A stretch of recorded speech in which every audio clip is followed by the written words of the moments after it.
Hello everyone, today's lecture is titled Social and Motor Development, and in this lecture we're going to define socialization, explain self-esteem development and its relationship to physical activity and motor development.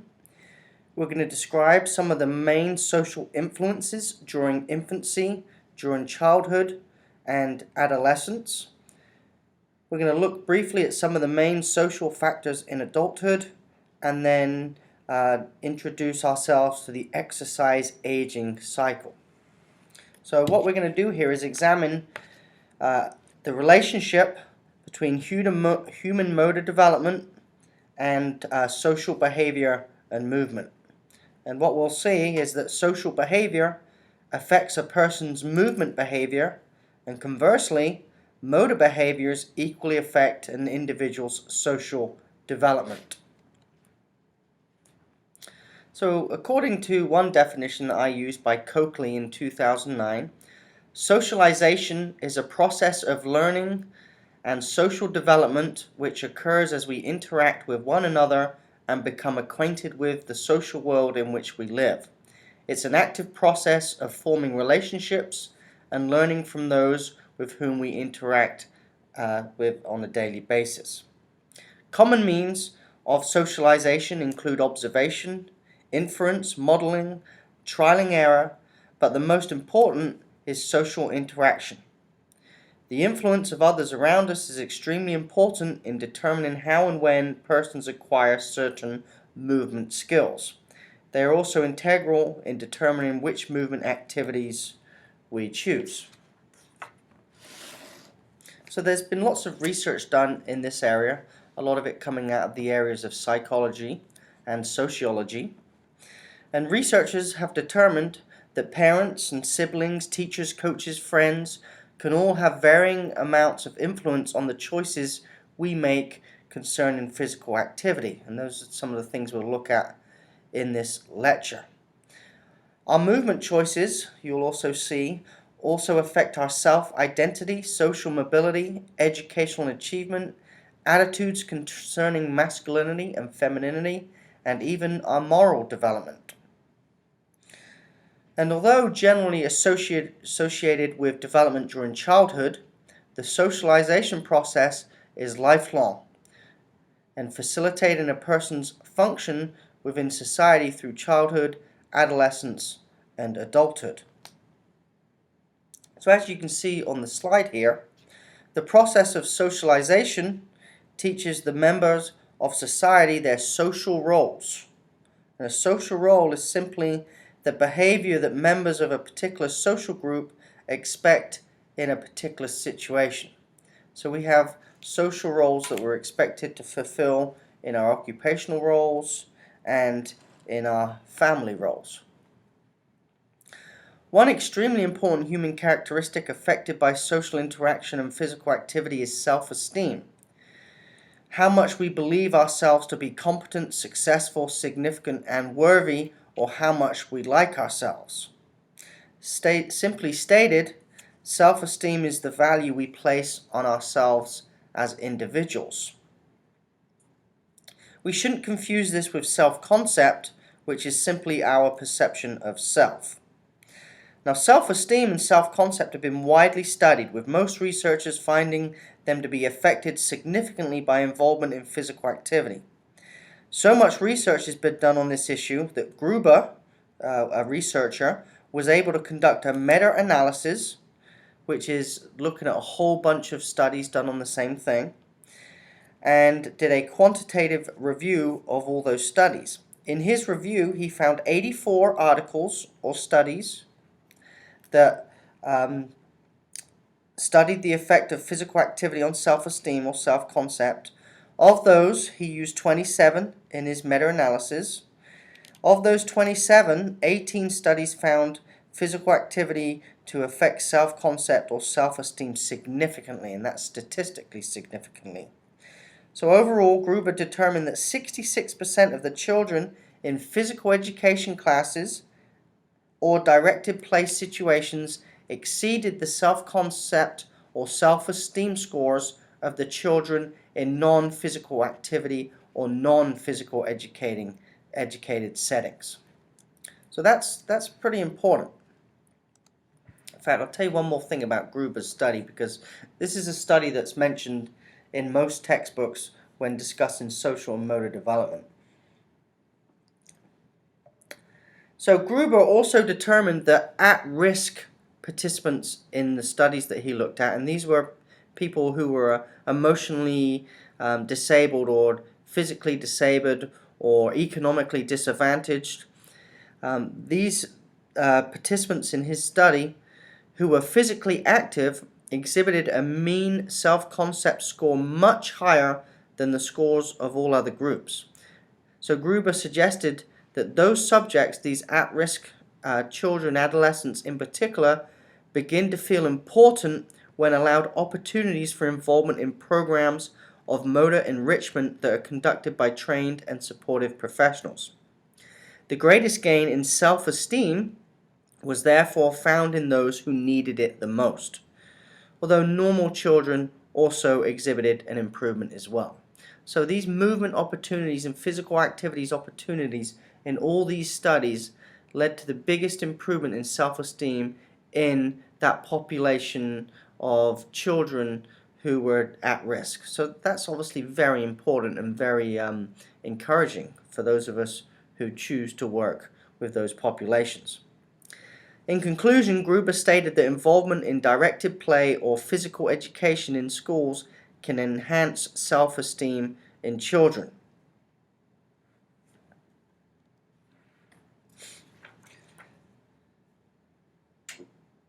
So, self-worth development. Self-worth is the overall value that one places on oneself as a person. And this research was done by someone called Harter in the 80s and 90s. And he determined that self-esteem evolves developmentally in a series of somewhat predictable steps. And he talked about what people generally exhibit in terms of self-worth and self-esteem in each of these steps. And you can see that on the slide here. So in early childhood, we cannot make judgments about self-worth, and the individual has difficulty discerning between cognitive and physical skills. Moving into mid to late childhood, here because of enhanced cognitive ability, children begin to verbalize their self-worth and make judgments about it. The ability also begins to emerge in distinguishing between scholastic and athletic competence, peer social acceptance, physical appearance, and behavioral conduct. As in all the other age groups, physical appearance and social acceptance are the most important elements contributing to global self-worth here.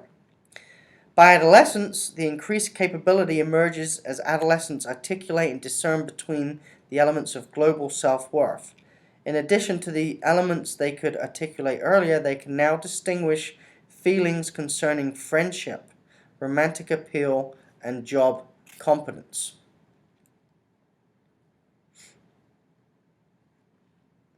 And then we move into college age. By college age, the ability to make more distinctions becomes more apparent. So here, global self-worth becomes a function of the individual's perceived self-worth in the areas that become most important personally. And then by adulthood, a need has developed for further distinction between elements of self-worth, including intimate relationships, nurturance, adequacy as a provider, and household management, in addition to all those mentioned earlier.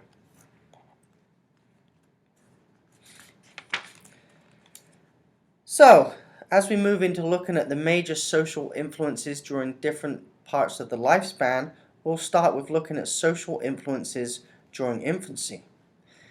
And as you probably know from other classes, the first year of life is often considered egocentric or asocial. Although the infant becomes increasingly social through the first year and into adulthood, the baby's first few months of life involve only limited social interaction. I'm sorry for it keeps skipping slides. I'm not sure why it's doing that. So again, this is during infancy. According to Newman and Newman, a pair of researchers, I'm guessing they're a husband and wife team, in 2009, they looked at the formation of social attachment and concluded that it appears to occur in 4 stages. And these stages are particularly worthy of us discussing them because of movement's apparent role in facilitating the social attachment. According to these researchers, initially the infant grasps, sucks, roots, and performs numerous other infant reflexes.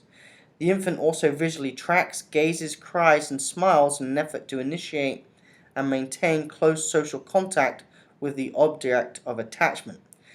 These behaviors are all prominently involved in the social attachment process up to the age of approximately 3 months and are critical elements in the formation of the bond between the child and the caregiver. And you can see some of that information on here. Now let's look at stage 2. For the next 3 months, the baby rapidly progresses in distinguishing between strangers and familiar human figures. In the 3rd stage, from around 7 months to 2 years of age, the baby becomes increasingly adept at locomotion, and this newfound ability enables the baby to actively seek close physical proximity with the objects of attachment. The newly developed movement activities facilitate and expand social interaction. The increasing social sophistication promotes and stimulates greater motor activity. And the expanded social repertoire allows the baby to be more actively involved with the environment, further enhancing motor abilities as well as intellectual and emotional behaviors. Although social interrelationships during infancy are limited because babies lack social, intellectual, and motor abilities, the social influences expand throughout childhood. The family is the primary socializing agency during childhood. Although the magnitude of the family's effect may be diminishing because of the present cultural trends, the family still exerts more influence on a child than does any other force. Play, whether done alone or in the presence of others, is also a major socializing force during childhood. Another major socializing agent, although generally not a factor until the child is 5 years of age, is the school, where teachers and coaches and other adults play an immediate role in the child's learning of the culture. In fact, the school can overtake the family as the major socializing agency as the child approaches adolescence. A study of 5th and 6th graders noted significant differences between boys and girls, with girls' activity levels dropping from one year to the next. In addition to gender, other viable predictors of physical activity level included memberships in a sports club and how much the child integrated socially. Overall, school was found to play an important role in children's socialization into a physically active way of living. The term play is commonly associated with children, and Garvey, with his research, describes play as an activity that is always pleasurable and that the participant always cherishes. It's inherently unproductive, spontaneous, and voluntary. The first signs of play are seen during infancy and is critical to development as it potentially impacts all aspects of well-being, especially communication skills, cognitive ability, and of course, motor development.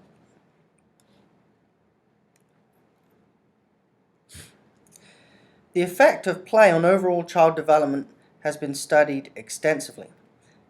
One example was a study of 30 children from an orphanage. The children, ranging in ages from 2.5 to 5 years of age, were assessed for their motor, mental, and physical characteristics as well as social maturity. They were then exposed to a structured daily play program that was incorporated into the routine of the orphanage. After 3 months, all children were reassessed to determine the impact of the play program. Children improved their motor, mental, physical, and social maturity measures, and the overall environment in the orphanage was believed to have improved as the children increased their activity levels, were more playful, and even became more independent. As children became more responsive, the workload of the attendants actually dropped. So in general, in settings like this, child development can be positively affected by daily play sessions. So according to some researchers, and this is from someone called Craddy, play remains rather unsocial for young children even when social opportunities exist. So when children are between 24 and 30 months of age, around 2 years to 2.5 years of old, their most common type of play is often solitary. Two children playing side by side pay little attention to each other and make few, if any, attempts at social interaction. This behavior soon evolves into what's known as parallel play.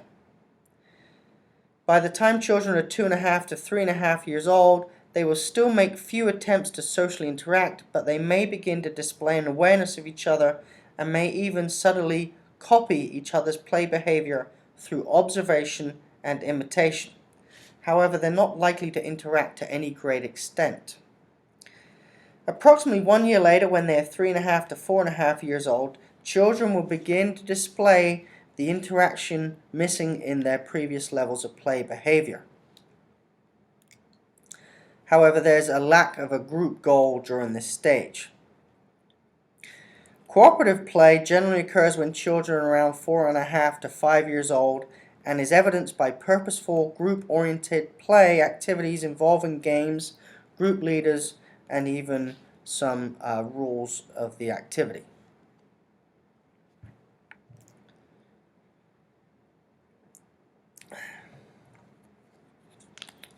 So as we move along here, I think we've talked enough about childhood. I'm going to skip this slide. In fact, I think I covered some of this as I was talking about the other stuff. Let me see here. Okay, let me just cover it again quickly. So social influences during childhood. The family remains the most important socializing force in the lives of children.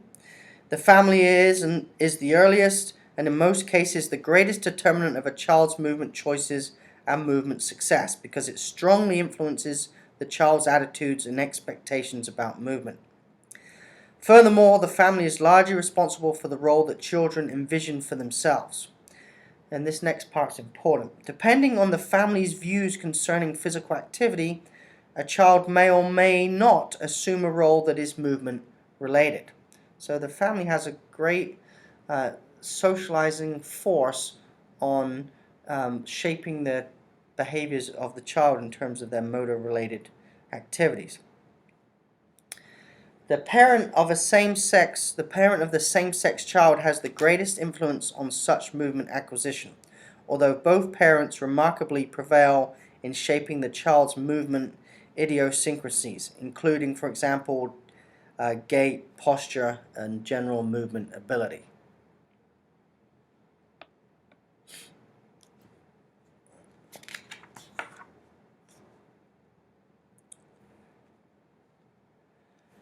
In a study on the determinants of exercise among children, Di Lorenzo and associates in 2000 sought to identify the social factors that affected children's likelihood of being physically active. Over 100 families were studied, with data being drawn from mothers, fathers, 5th and 6th grade male and female children of those parents. Major predictors for involvement in exercises differed for the boys and for the girls. Major predictors for girls, I'm not sure what slide I put this on. Major predictors for the girls tended to be their own knowledge about exercise, their mother's physical activity level, and the child's social support. For boys, their own self-efficacy, which is their how they feel capable of being successful in physical activity. The enjoyment of the physical activity and interest in sport media were important factors. Generally, these researchers concluded that socialization within the family exerted a tremendous influence on participation in physical activity.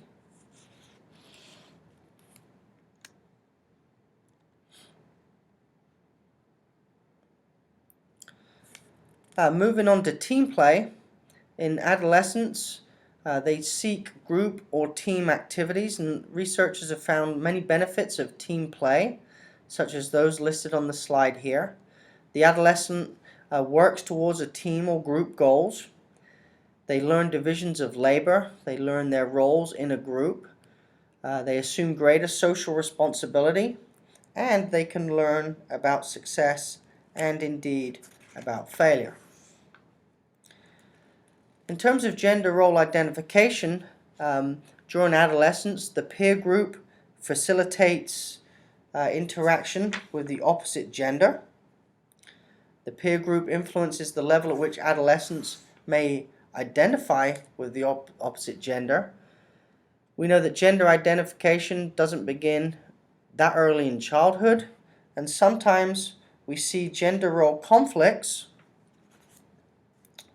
which occur when an individual is attracted to a movement, activity, or sport, but is discouraged because society does not deem the activity to be gender appropriate for them. Thus, they must decide whether to withdraw from the activity or participate, knowing they may face social retribution for their choice. Either way, a gender role conflict may emerge. And I think that was particularly relevant 10, 20 years ago, but I would hope that this concept of gender role conflict in physical activities and sports is becoming diminished as society changes its views on a lot of these things. We do know that boys are more easily socialized into sports, and that boys are supposed to be aggressive and independent, and that behavior society states that that's not so acceptable for girls. Although, again, I think that's one thing that is changing for the good, in my personal opinion. So then we move into adulthood. So adulthood begins when adolescence ends. And although experts disagree about the actual time of the age of adulthood, we generally assume that it begins at around age 20. Unfortunately, as we age during adulthood, our involvement in movement activities or sports begins to decline. In fact, some research conducted by Rudman found that age was the prime determinant of sport involvement when compared with social class, level of education, and income. The age effect was also found to be most powerful in team sports, as older individuals are more likely to continue participation in individual sports. During this age, we see this concept of social learning, which is the act of acquiring new behaviors by modeling the action of others. And although this type of learning is important for motor development through the lifespan, it is often expected to occur only in childhood and adolescence. So we do see this occur during adulthood too. So social roles and expectations are still learned in adulthood just as they are earlier. The perceived appropriateness is often referred as age grading. So when we find people, when they were surveyed and they deemed participation in certain sports, this concept of age grading has been used to determine what activity is appropriate for particular age groups. Related to that is the concept of ageism. And unfortunately, stereotypes concerning the older population in the United States are often negative to the extent that we use this term ageism, which is based on a person's relatively old age rather than race or gender. Like racism or sexism, ageism can lead to discrimination that can become so severe that some members of society avoid or exclude the older adult. And we see this in physical activity settings as well. So as people get older and they retire, some researchers have looked at how we can encourage retirement to have a positive effect on physical activity. And some of those researchers have stated some of the things on this slide. Retirement can have a positive effect on activity when the retirement is unforced, when work was not the most important aspect of the individual's life to begin with, when their health and financial condition is such that the individual can enjoy the free time that they have, and when adequate planning for retirement occurred prior to retirement. So some common sense there, but that's been found through research. The flip side of that is that retirement can have a negative effect when the standard of living declines, transportation becomes a problem, nutrition problems arise, social status is lost, and a sense of usefulness is lost, and there's a realization that one is old. And you may know some older people who are retired that fit into one of those two categories. This is an interesting image. This is known as the exercise aging cycle, and it illustrates the trend that normally occurs. So early in adulthood, in part because of the factors that we've discussed throughout this lecture, we tend to gradually disengage from physical activities. As a result of this disengagement, physical changes become apparent. For example, our physical ability declines, fat levels increase, muscular atrophy occurs, and energy declines. We then begin to feel old and act our age. Stress levels and depression increase, and self-esteem declines. All of these factors further decrease our interest in being physically active, and in turn, the cycle becomes even more severe. And that's what I just described is shown visually in the illustration on the slide here. However, one's depth of involvement in this cycle is often largely a matter of lifestyle. Though the effects of aging cannot be completely overcome, choosing to engage in an appropriate level of physical activity can greatly lessen the regression that occurs as a result of the socio-cultural effects discussed earlier. Regression does not have to begin so early or be so severe. Sorry, it just jumped out of the lecture there. I must have put some timings on these at some point. So individuals who are aware of the potential that results from decreased physical activity through adulthood and who are motivated to do something about it can play an active role in the quality of the rest of their life. And I think that's a great end point for this lecture. And I would encourage you, if you have retired grandparents or even parents or family members, to show them this exercise aging cycle and to talk about how they can combat this through lifestyle choices. So in summary, this chapter was on the social and motor development, and we defined socialization and described it as one of the most dominant facilitators of movement acquisitions throughout the lifespan. And because this process of learning society's expected roles, behaviors, rules, and regulations greatly influences an individual's decisions concerning movement participation, it is a major force in human motor development. And that concludes this lecture.